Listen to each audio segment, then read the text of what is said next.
Good evening, YouTubers. I've been meaning to make this video for the last couple days.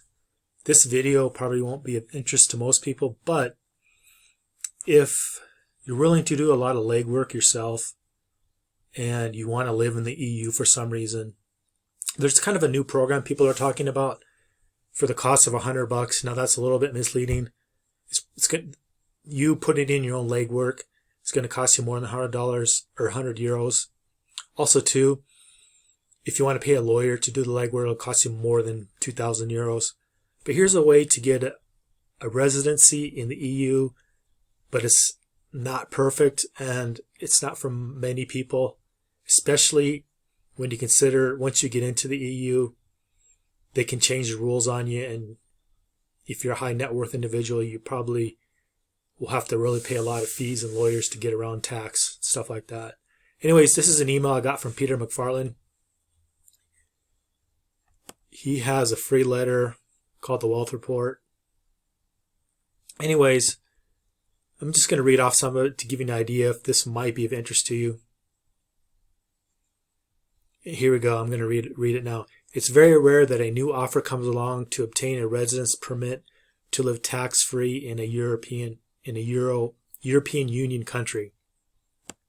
Such offers do exist. In Italy, for example, new immigrants can opt to pay a flat tax of €100,000 per year on worldwide income.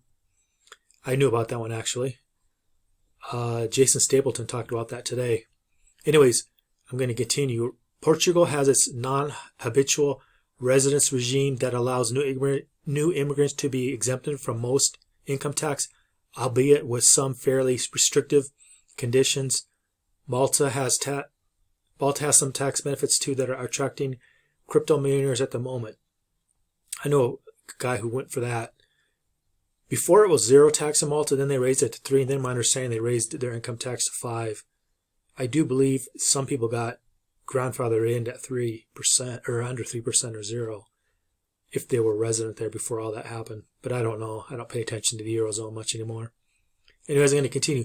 But in a very low key launch last month, seemingly almost by accident, a lesser known EU member state launched a new type of residence permit with a complete exemption on foreign earned income. And I want to stress, it's foreign earned income. So if you live there and then you earn income there, you'll have to pay tax on it. It's just kind of like Guatemala. If you have foreign earned income, it's all tax free.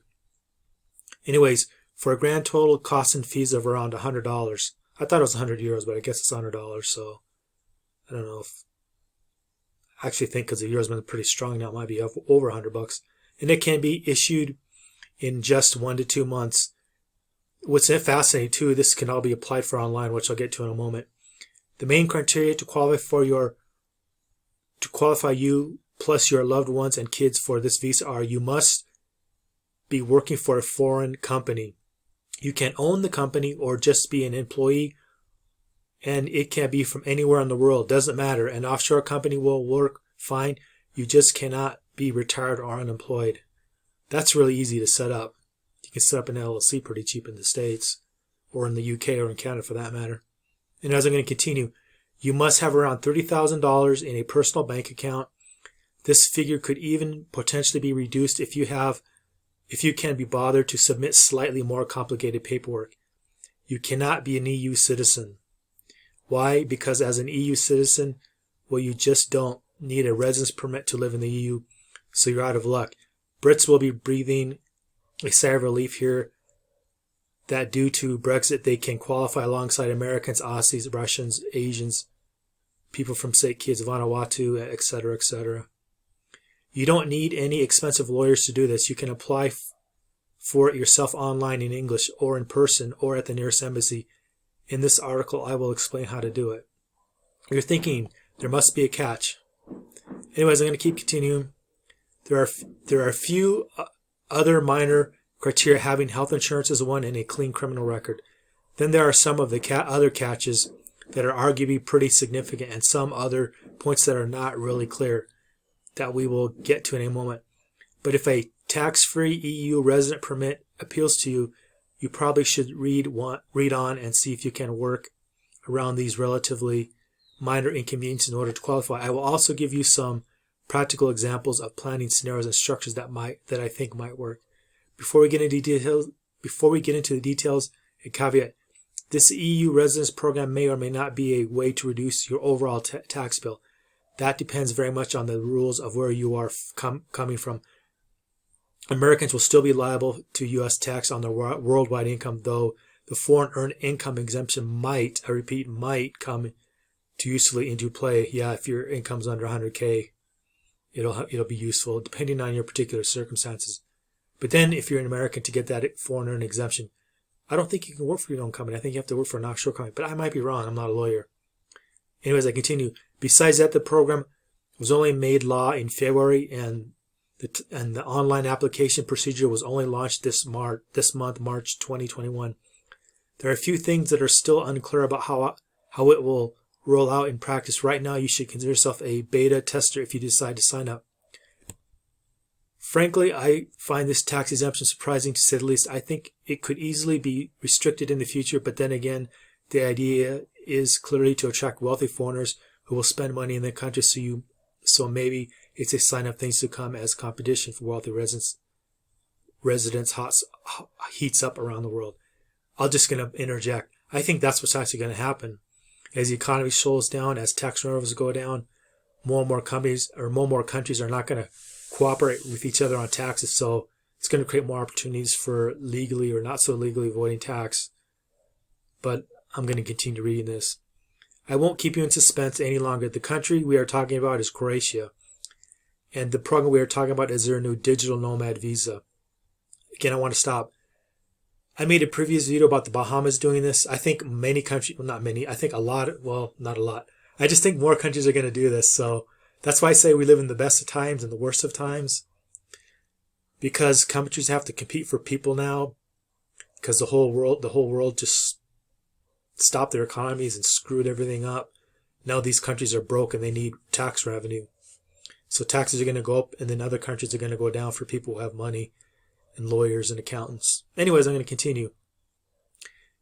This visa is called the digital nomad visa. Anyways, although it's colloquially being called a visa, just like the Portuguese golden visa, it's actually by law not a visa but a residence permit because it allows you to reside in Croatia. The difference between a visa and a residence permit is quite significant. For example, EU residents have the right to enter the EU at any time, whereas the EU has been closed to tourism for months due to the COVID pandemic. So let's get into the summary of the details of the Croatian Nomad visa. It's issued for a maximum period of 1 year. That's me commenting. That's one of the downsides. Anyways, I'll continue. After that, you have to leave the country and wait at least 6 months before applying again. If you're wondering what to do during this time, you could hop over the EU external border to neighboring Serbia and apply for a Serbian temporary residence visa. If you hold a passport from a non-EU country that does not need a visa to enter Croatia, like the UK, the USA, or Australia, you can actually stay up to 15 months in Croatia in one go, because you can enter for 90 days as a tourist, then apply for the digital nomad visa once you're in the country. That's a good observation. Paying attention to these little loopholes can allow you to stay in the country a lot longer. Thailand has a new visa where it says it's 6 months, but you can actually stay up to 9 months if you understand the kind of loopholes. Anyways, here's number 2. You can apply from outside Croatia if you wish. If your passport usually needs a visa to enter Croatia, you will have to take this route. If you don't need a visa, you can also choose to do so. You can apply at a Croatian embassy in person, and if approved, you will receive either a biometric or old-fashioned Croatian residence permit, depending on presumably on the IT infrastructure at the embassy where you apply. This will allow you to enter Croatia as resident, even if you have never set foot on Croatian soil before. So we consider this a quite attractive route. Local embassies will logically be able to serve you in the local language where the embassy is located and should be familiar with documents from your country. Number 3, this is an online application form. However, this is not quite as attractive as it might seem at first. All it does is forward your application by email to a local police station in Croatia depending on the address you give. It will give you a bit of a head start, perhaps, but you will still need to do the process in person at the local police station, where they may or may not speak English and may or may not be familiar with dealing with digital nomads and foreigners. Number 4, you need an address in Croatia to apply. However, they are not too fussy about this. An Airbnb or even hotel should work. The government website says if this is the first time you are applying and you do not have an address in the Republic of Croatia, you can provide a temporary address as the address of your intended stay, and then they say hostel hotel if you have a reservation, confirmed reservation accommodation. Number 5, your partner or family can join you. However, they may have to apply at a second stage.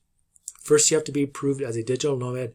Then you can apply for family reunification permits for your partner and or family members. Croatia being a liberal EU country, you don't have to be married to your partner, and the same-sex partners are allowed. Number 6, you will have to visit Croatia. Seems obvious, but there might well be PTs out there. If you don't know, PTs are perpetual tourists out there who would like to get a residence permit without actually visiting the country. Some countries do allow this, but that is another topic. I want to say Paraguay is. Yeah, I think. No, you actually do have to go to Paraguay to get the residence permit because you got to go to the police station. Sorry about that. Anyways, I'll continue. You will have to be there at least once, but if you are a real nomad, and you certainly won't want to stay in one country for a whole year. So the good news is you can come and go completely freely. Anyways, Croatia is a wonderful country to visit with extremely friendly, relaxed people and a great Mediterranean lifestyle. Now, there are some more specific details on how to apply, but I don't intend to go into this in this article. If you do your research online, you don't need a lawyer to apply. The Croatian government site is linked. Hold on a second. If you do your research in detail online, you don't need a lawyer to apply. The Croatian government site linked above is a good place to start. If, on the other hand, you are the type of person who would rather delegate this kind of thing to someone who knows what they are doing already, and you have your hand held through the process, I have carried out due diligence on a reliable law firm in Croatia who speaks English and are willing to help out. Our front desk team can make the necessary introductions, only available to paid members of the Q Wealth Report. That's Peter McFarlane's newsletter. Anyways, these experts can walk you through the whole process starting from your home country for a fixed fee of 2,000 euros, payable half upfront and the rest on completion. This does not include the government fees or translation fees. Now, I'm the kind of guy that prefers hand-holding. Anyhow, everyone's different. Anyways, I'm going to make a few more comments and read from this email I got. What I want to focus on here are the tax planning and EU banking opportunities, because these have not been covered elsewhere on the internet. Here's what I see reading between the lines of the rules. That's another thing. You got to read between the lines when you're researching these opportunities. Anyways, number 1, in Croatia, it is extremely easy to get a tax ID number. Even as a non-resident, you can walk into a tax office and walk out in 10 minutes with a tax number. All you need is your passport. Number 2, as the holder of a residence permit, you'll have no problem establishing local substance, such as opening a local bank account and obtaining utility bills in your name. Nowadays, having a bank account and utilities in your own name comes in really useful. Number 3, you will be able to open accounts easily online in other EU countries. That's really important to know. If you can get the residence permit, you can just open accounts in other EU countries, which might be better than Croatia.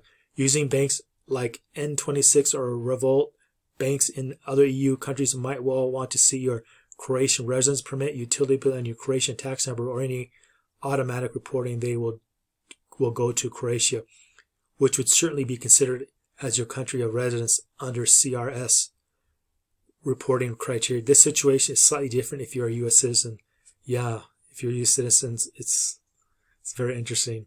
Similarly, you'll be considered an EU resident for the purposes of e-commerce.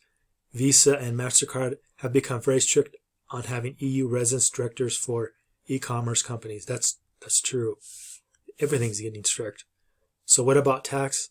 The Croatian tax code was updated in December 2020 to allow tax exemptions for digital nomads. The law in Croatian is here, but to make it easy for you, we have translated part of Article 9 of the latest Croatian tax code as it refers to digital nomads. Article 9 says, income tax shall not be paid on receipts of natural persons relies on the basis of performing non-independent work or activity for an employer who is not registered in the Republic of Croatia on the basis of the acquired status of digital nomad in accordance with special regulations. See, this is all kind of gobbledygook.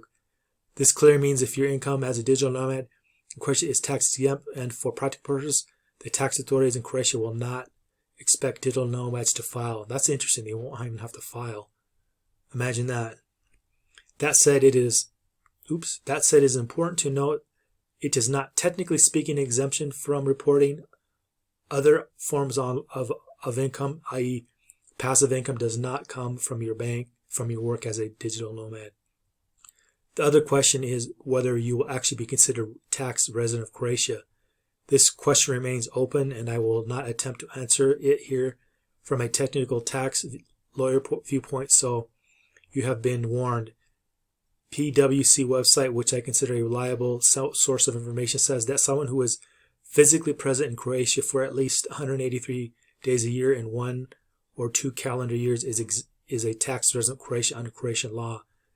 We have established that you will have a residence permit and tax number from Croatia, and under this program you might well be physically present there for more than 183 days in a year. But if you actually need a formal tax residency certificate from the Croatian tax authorities for purpose of claiming tax treaty benefits, for example, the lawyer I spoke to off the record thought this would be more difficult to obtain.